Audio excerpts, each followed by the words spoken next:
ध्रुव के मुंह से निकली वो तेज तर्रार दहाड़ सीधे ध्रुव के कानों में पड़ी और तभी वो दहाड़ उसके दिमाग में गूंजते हुए अचानक से कांपने लगी। इसके साथ ही ध्रुव मन ही मन थोड़ा खुश हो गया, क्योंकि उसे ऐसी दहाड़ की ही तलाश थी। वहीं ध्रुव ने आंख बंद करते हुए महसूस किया कि अभी निकली दहाड़ जाकर उसके दिमाग में बसी एक बड़ी दहाड़ से मिलने लगी। उसके बाद वो दोनों दहाड़ मिलकर एक चांदी के रंग की आवाज में बदलने लगी। फिर जैसे ही वो चांदी के रंग की आवाज तैयार हुई तो अचानक से ध्रुव वापस होश में आया और उसने तुरंत अपनी आंखें खोली। इस दौरान उसकी आंखों में एक अजीब सी चमक दिखाई दे रही थी, जिसके साथ उसने गहरी सांस ली। वहीं गहरी सांस लेते वक्त ध्रुव के शरीर में शक्तियां भी बहनी शुरू हो गई। इतने में शक्तियों में बसी ड्रैगन की शक्ति, जो ध्रुव को रहस्यमयी ड्रैगन पिल से मिली थी, अचानक से बाहर निकलते हुए ध्रुव के गले तक आने लगी। और तभी ध्रुव को महसूस हुआ जैसे कोई बहुत ताकतवर शक्ति उसके गले से बाहर निकलना चाह रही हो। इस शक्ति की वजह से ध्रुव ने तुरंत अपना मुंह खोलते हुए एक और दहाड़ लगाई। ऐसा करते हुए ध्रुव का पूरा चेहरा लाल हो गया और वो फिलहाल अपने हाथों से एक सील बना रहा था। तभी ध्रुव के मुंह से निकली वो गरजती हुई दहाड़ बिजली की रफ्तार से हर तरफ फैलने लगी। इसके साथ ही ध्रुव ने देखा कि उसके पास की शांत झील अचानक से हड़बड़ाती हुई दिखाई दी, जैसे किसी ने उस पर एक जोर का धमाका कर दिया। तभी झरने के पास एक 50 फीट ऊंची लहर भी उठने लगी, जो आगे आते हुए सीधे चट्टानों से जाकर टकराई। वहीं उस बड़ी सी लहर के टकराते ही उससे निकली छींटें आसपास के इलाके में फैल गईं। इसके साथ ही वो इलाका कोहरे से ढका हुआ दिखाई देने लगा। सिर्फ इतना ही नहीं, ध्रुव की ये तेज तर्रार दहाड़ तकरीबन 5 किलोमीटर दूर तक सुनाई दी थी। और जहां से भी वो दहाड़ गुजरती तो एक के बाद एक तिलस्मी जानवर खुद को अचानक से कमजोर महसूस करने लगते। यहां तक कि कुछ ताकतवर तिलस्मी जानवरों की रूह तक कांपने लगी। और इन सभी के पीछे वो ड्रैगन की शक्ति थी, जो ध्रुव की दहाड़ से बाहर निकली थी। ध्रुव को खुद भी यकीन नहीं हो रहा था कि उसकी एक दहाड़ इतनी ज्यादा खतरनाक हो सकती थी। फिर कुछ पलों तक उस इलाके में गूंजते रहने के बाद वो आवाज धीरे धीरे कम होने लगी। इसके साथ ही उस जगह पर कोहरे की जो चादर चढ़ गई थी, वो भी धीरे धीरे गायब होती हुई नजर आई। इस दौरान ध्रुव एक बड़े से पत्थर पर बैठ गया था और उसके चेहरे पर खुशी के साथ साथ काफी हैरानी भी दिखाई दे रही थी। यह हैरानी दरअसल इस बात की थी कि उसकी दहाड़ से आसपास का इलाका टूट फूट गया था। इसके तुरंत बाद ध्रुव को एक खांसी आ गई और फिर उसने खुश होते हुए कहा, क्या मैं कामयाब हुआ? क्या यही है शेर की दहाड़ की असली ताकत? क्योंकि अगर यही इसकी ताकत है, फिर तो यह तकनीक वाकई बहुत खतरनाक है। इस पर ध्रुव को अंगूठी में से आचार्य विदुर की आवाज सुनाई दी, तुम्हारे ऊपर सच में ऊपर वाले का हाथ है ध्रुव। मुझे तो यकीन ही नहीं हो रहा कि तुमने महज 2 दिनों में इस तकनीक को अच्छी तरह सीख लिया। सच कहूं तो आमतौर पर यह मुकाम हासिल करने के लिए लोगों को कम से कम 4 से 5 महीने तो लग ही जाते हैं। वैसे तो तुमने अपने आप को शांत करके उस चीज का पूरा फायदा उठाया जिससे तुम्हारी शक्तियां और तुम्हारी दहाड़ एक दूसरे से मिल गईं। मगर जितनी रफ्तार से तुमने किया वो सच में काबिल तारीफ है। वहीं आचार्य विदुर की आवाज में झलकती हैरानी को महसूस कर ध्रुव मुस्कुराने लगा। जाहिर सी बात है कि उसने भी उम्मीद नहीं की थी कि इस तरह खुद को शांत करने से वो ऐसा मुकाम हासिल करने में कामयाब होगा। और ध्रुव इस बात को लेकर खुश हो ही रहा था कि अचानक से उसे आचार्य विदुर की आवाज सुनाई पड़ी। लेकिन ध्रुव, अभी वक्त ज्यादा खुश होने का नहीं है। अभी तो तुमने शेर की दहाड़ को बस सीखा ही है और कायदे से फिलहाल तुम जिस ताकत से इसका इस्तेमाल कर पा रहे हो वो इसकी काबिलियत का महज 30 से 40% होगा। इसलिए अगर तुम इस तकनीक को लगातार प्रैक्टिस नहीं करोगे फिर तो तुम इसकी असली ताकत तक कभी पहुंच ही नहीं पाओगे। और तो और इस तरह की चीज को सीखने का कोई शॉर्टकट भी नहीं है। ये सुनकर ध्रुव ने अपना सिर हिलाया और फिर उसने गहरी सांस लेते हुए अपनी गर्दन की हड्डियों की चटकने की आवाज सुनी। ध्रुव जानता था कि फिलहाल उसने शेर की दहाड़ तकनीक पर महारत हासिल नहीं की थी, लेकिन उसे इस बात की खुशी थी कि वो अंदरूनी हिस्से में जाने से पहले से कम ये तकनीक सीख तो गया था। वहीं ध्रुव को समझाते हुए आचार्य ने आगे कहा, अगर तुम इस बात को समझ रहे हो तो अच्छा है। 1 मिनट, लगता है कोई यहाँ आ रहा है। मैं जल्द से जल्द गायब होता हूँ। इतना कहकर आचार्य इस तरह गायब हुए कि ध्रुव को एक बार फिर अपनी अंगूठी हल्की महसूस होने लगी। फिर ध्रुव ने अपने कपड़ों पर आए पानी को साफ करते हुए अकेडमी की तरफ नजर घुमाई। तभी ध्रुव को देखा कि रास्ते पर बने पेड़ जरा हिलने लगे थे और उसके बीच से एक हरे रंग के कपड़े पहनी लड़की चलकर आ रही थी। उसके अगले ही पल ध्रुव ने देखा कि वो लड़की झील के बगल में आकर खड़ी हो गई, जिसे देखकर ध्रुव के चेहरे पर एक बड़ी सी मुस्कुराहट आ गई।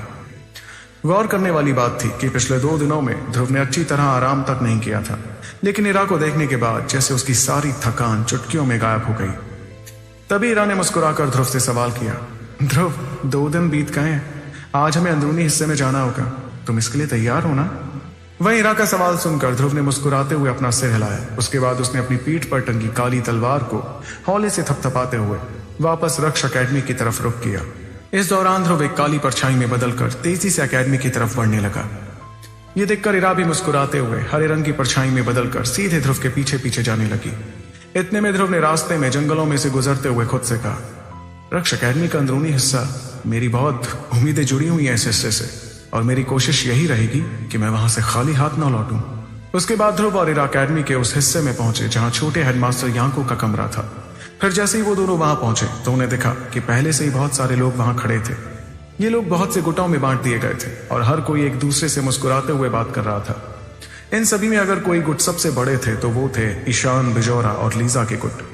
वहीं ध्रुव और इरा जैसे ही उस जगह पर पहुंचे तो वहां होता शोर अचानक से खामोशी में बदल गया। सिर्फ कुछ लोगों को छोड़कर बाकी सभी लोग ध्रुव और इरा को इज्जत भरी निगाहों से देख रहे थे।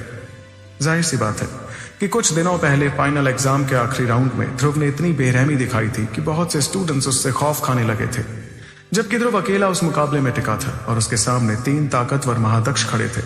यही वजह थी कि फिलहाल उसका नाम ईशान, बिजौर और लीजा से काफी ज्यादा मशहूर हो चुका था और साथ ही उसे सभी बहुत ज्यादा ताकतवर भी मानने लगे थे। ताज्जुब की बात तो ये थी कि ये सब कुछ हो गया था ध्रुव के अकेडमी में आने के महज आधे महीने के अंदर अंदर। इतने में ध्रुव और इरा सीधे चलते हुए सबसे आगे आकर खड़े हो गए। फिर आगे आते ही दोनों ने ईशान और बाकियों को एक नजर देखा और ईशान को छोड़कर बिजौरा और लीजा दोनों ने उन्हें देखकर अपना सिर हिलाया। इससे साफ समझ आ रहा था कि वो दोनों पहले के मुकाबले काफी बेहतर हो चुके थे। इसके पीछे की वजह शायद यांको के कहे लफ्ज थे, जिन पर गौर करने पर सभी ने उनकी बात को अच्छी तरह समझा। वो लोग समझ गए थे कि अंदरूनी हिस्सा एक ऐसी जगह थी जहां ढेर सारे ताकतवर लोग मौजूद थे, इसलिए वहां अगर सभी एक साथ नहीं हुए तो सभी के लिए वो जगह बड़ी मुश्किल भरी हो जाती। वैसे तो लीजा और बिजौरा काफी गुरूर वाले लोग थे, लेकिन वो दोनों बेवकूफ तो बिल्कुल नहीं थे, इसलिए वो इस बात को अच्छी तरह समझ पाए कि एक दूसरे का साथ देना ही सभी के लिए बेहतर था।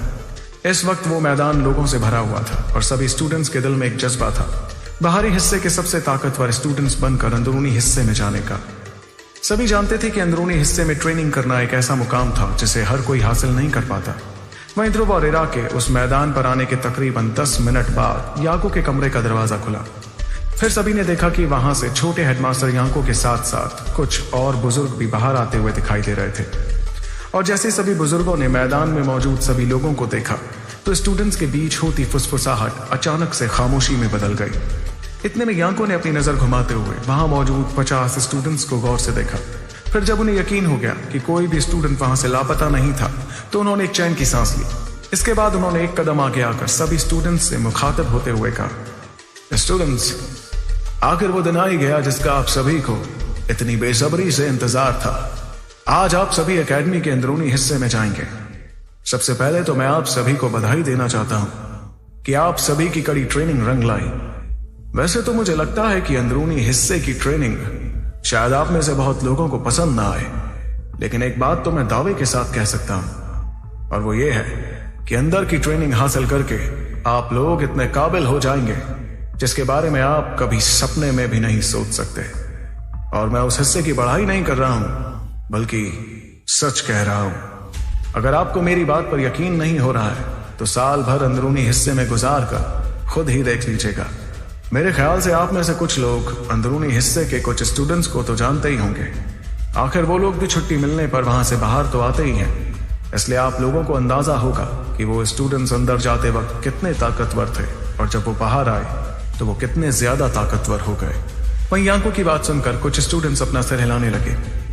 जाहिर सी बात है कि ये स्टूडेंट्स अंदरूनी हिस्से के कुछ स्टूडेंट्स से मिले थे और इसलिए यांको की बात को अच्छे से समझ पा रहे थे, लेकिन ज्यादातर स्टूडेंट्स को तो कोई अंदाजा ही नहीं था कि कोई अंदरूनी हिस्से में जाकर कितना ज्यादा ताकतवर हो सकता था। इसलिए यांको की बात सुनकर सभी के चेहरों पर उत्साह और एक अलग सी खुशी दिखाई देने लगी। सभी स्टूडेंट्स अपनी आंखों में ताकतवर बनने के सपने को लेकर आए थे और इसलिए सभी इस उम्मीद में थे कि अंदर जाकर वो इतने ताकतवर हो जाएंगे कि अपने दल और अपने परिवारों की अच्छी तरह सुरक्षा कर पाएंगे। शायद यही वजह थी कि सभी स्टूडेंट्स रक्ष अकेडमी के अंदरूनी हिस्से की कड़ी ट्रेनिंग के लिए पूरी तरह से तैयार थे। इतने में यांको ने मुस्कुराते हुए सभी से आगे कहा, अंदरूनी हिस्सा रक्ष अकेडमी का एक स्तंभ है और क्योंकि हम उस हिस्से को बाहरी स्टूडेंट्स और सभी टीचर्स से एक राज की तरह रखते हैं, इसलिए किसी को भी उसके बारे में ज्यादा कुछ नहीं पता।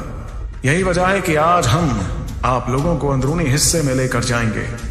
इतना कहकर यांको ने अपनी नजर नीले आसमान की तरफ घुमाई जहां इस वक्त तकरीबन 10 परछाइयां दिखाई दे रही थी। फिर एक पल बाद वो परछाइयां नीचे आने लगी और सभी स्टूडेंट्स ने देखा कि वो हकीकत में 10 बहुत बड़े चील थे।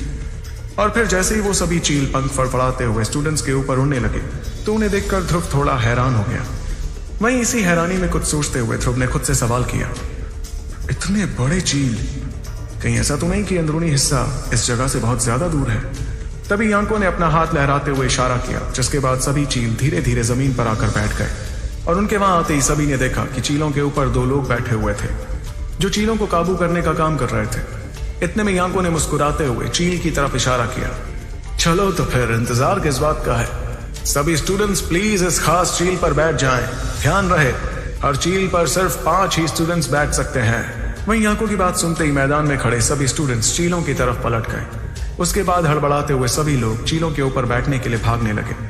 जाहिर सी बात है कि शायद किसी ने भी आज तक ऐसे खास चीलों की सवारी नहीं की थी, जिस वजह से उनकी आंखों में एक बेसब्री साफ दिखाई दे रही थी। लेकिन उस चील पर बैठना इतना आसान नहीं था, इसलिए कुछ स्टूडेंट्स उस पर चढ़ते हुए सीधे धड़ाम से नीचे गिर गए। तभी ऐसे स्टूडेंट्स को देखकर यांको ने हंसते हुए बाकियों को समझाया, बच्चों इतनी हड़बड़ी मत दिखाओ, इस चील पर बैठने की जगह बनी हुई है, चुपचाप उस पर जाकर बैठो। चील की पीठ पर खड़ा होना इतना आसान नहीं है, और तो और ये सिर्फ वही लोग कर सकते हैं जो महादक्ष रैंक के योद्धा हैं।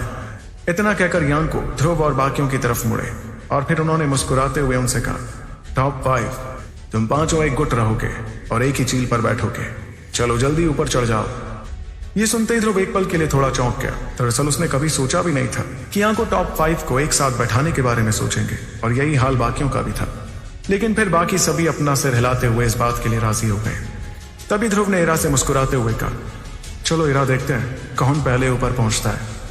इतना कहकर ध्रुव तुरंत एक परछाई में बदलते हुए कुछ ही पलों में सीधे चील की पीठ पर पहुंच गया। वहीं ध्रुव को इतनी जल्दी चील की पीठ पर जाते हुए देख फिसल कर नीचे गिरे स्टूडेंट्स हैरान होकर उसे देखने लगे।